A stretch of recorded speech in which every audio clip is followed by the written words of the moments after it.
I'm here with Robert Lantos at the Vancouver International Film Festival. He's the producer of The Right Kinda Wrong. The movie has a very intriguing title and a very intriguing plot, so can you tell me a little bit about the plot and how you came to be attached to the movie?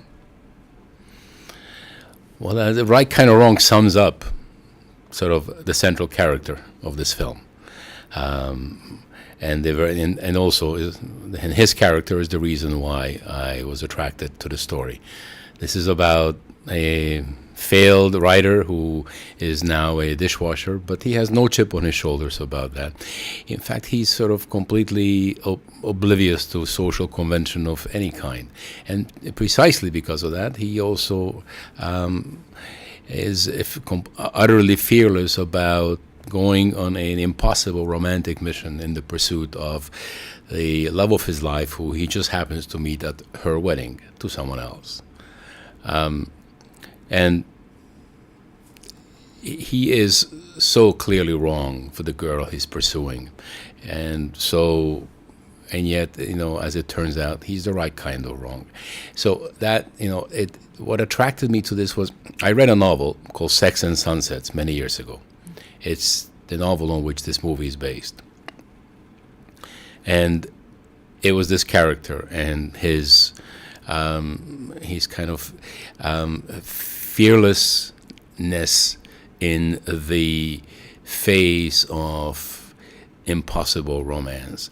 It was it's quirky, a loser who actually kind of turns out to be a winner. It just that attached itself to my system, my inner system, and it wouldn't let go, because I began to develop this book a long time ago, and the first script didn't really quite work, so I put it aside for a couple of years.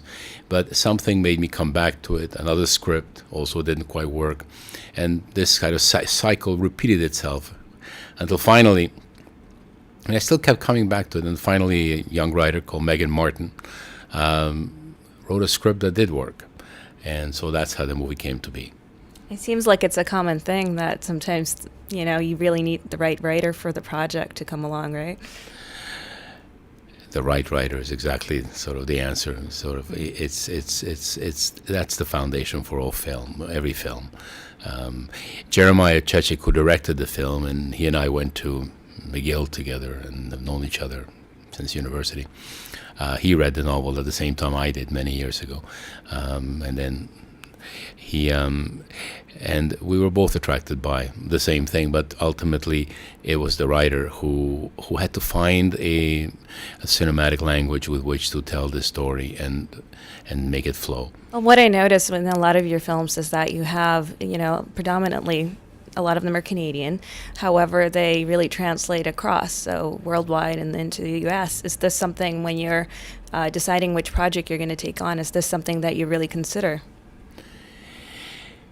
Well, yes, but not exactly in using those kinds of parameters. What I'm attracted to stories that I believe speak a universal language,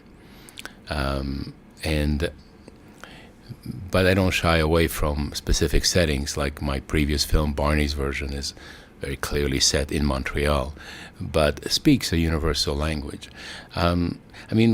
Films are so expensive to make that one hopes that they travel beyond the borders of a single country. The film as a medium is really not, especially today, given how much it costs to make a film, it's just not a medium designed for a single country. Television is more appropriate for that.